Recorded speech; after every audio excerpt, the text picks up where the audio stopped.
This video is not only going to change the way you think about squad busters, but it's also going to change the way you think about games and drafting in general. And it's going to key back to Quadrant theory from Magic the Gathering. That's right, an article from 2014 put together by Marshall Sutcliffe. It changed my life, and now it's going to change your life too.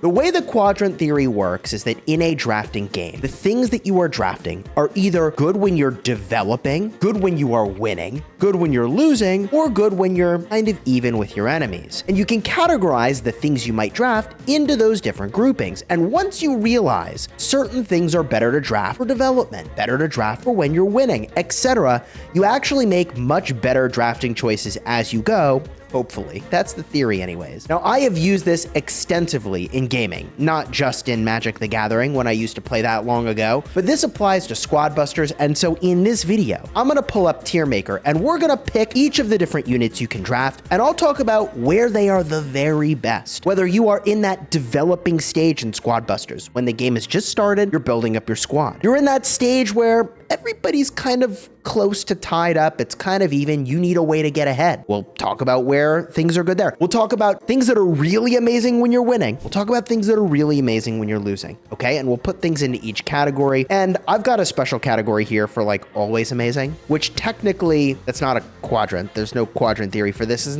mean, it's a drafting game, but it's not a card game with a board state. So this is a loose application anyways, but like there are certain things that are good all the time. Like for example, if you have an Ultra BK, that is literally amazing anytime you draft it. It's why it's one of the most commonly drafted epics. The same is true, by the way, for the Queen. Like, the Queen is absolutely freaking insane. She's amazing anytime you draft her. But to give some very clean examples of where things might go, developing at the start of the game, this is where you put things like Goblin as being really good. I wouldn't say Bo is particularly good there, but that's when he is possibly best suited, is developing. You could put Greg in there. You could put Mavis in there. These are great examples of units that are amazing when you're developing, and they give you a huge advantage. Now, when we talk about things that are amazing when you are winning, so win more mechanics, we look at things like the Bee is outstanding if you're already ahead. That DPS is disgusting.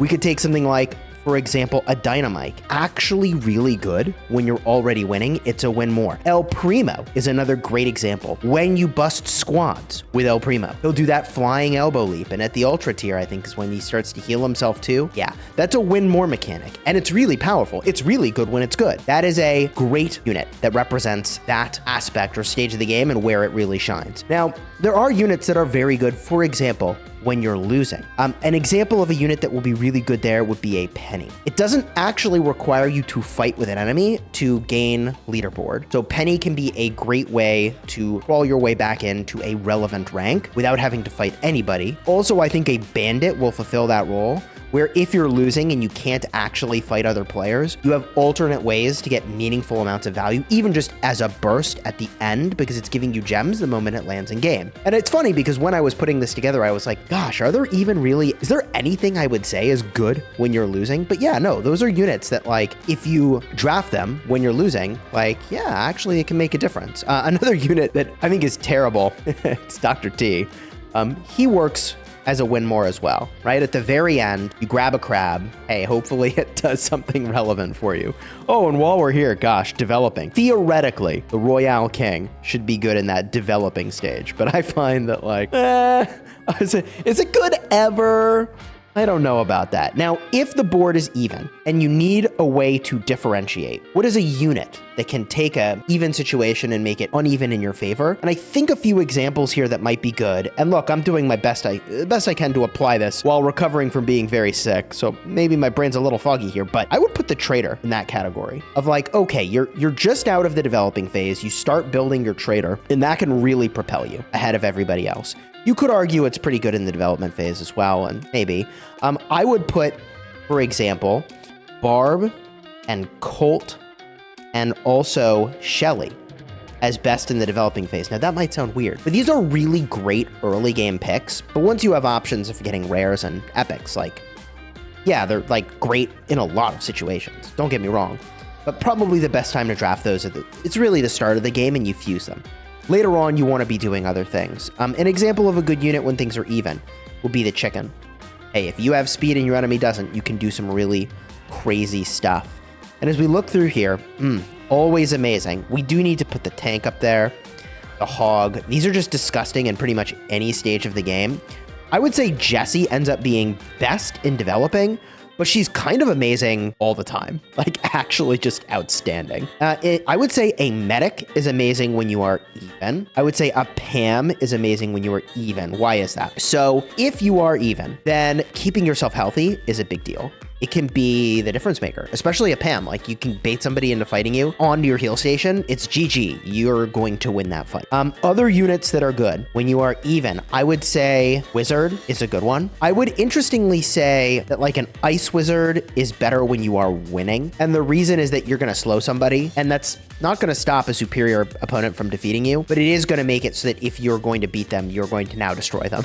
So I would say Ice Wizard ends up being more of like a win more. I would say, weirdly enough, where do we put the Witch? I've had good success with the Witch in the developing stage, but I would say when you're even is probably when she's best. You start to get a little bit of an edge. You bring a bunch of things onto the board that they start to attack that instead of you, and that works really well. I would put a Mortis as being best in the developing phase, right? Start of the game, Mortis is actually insanely powerful compared to pretty much any other time. I would say that if you are even, having a battle healer or two can be absolutely disgusting in flipping the tide in your favor. And the remaining 3 units here, where do we even put them? The Nita, we've got the Heavy, and we've got, of course, Max. And I would say certainly we could put Max in the if you're even. She is a huge differentiator, right? If you're winning, yeah, you're going to win more. But probably her best role is giving you a differentiator when things are even. She can't really help you crawl back from losing, right?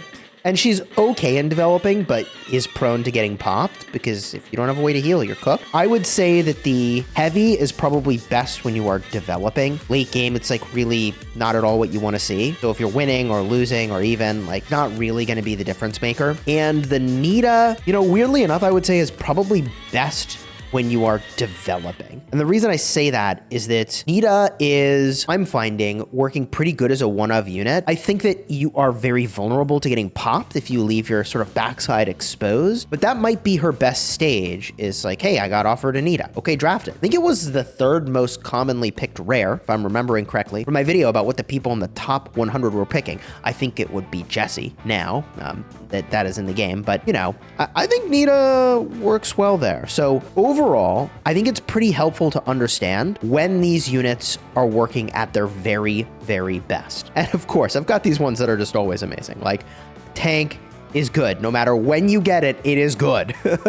Even if you're losing, like, I guess you could argue that if you're losing, you might not be able to get to a tank, right? But the only category that is the least served is the losing category. And guess what? Big surprise here. What do you think megas are there for? Megas are there to be the thing that you draft when you are losing to bring you back into the game.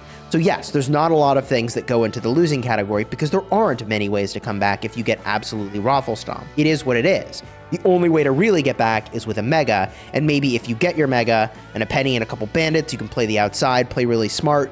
Maybe you can go and you can crawl your way back into a top 5 and still place well. But this quadrant theory served me really well for a long time. And when people wonder, like, Chisgule, why did you not rate Dynamite B, even the Ice Wizard or El Primo higher on your overall tier list? Well, the reason is because they're win more.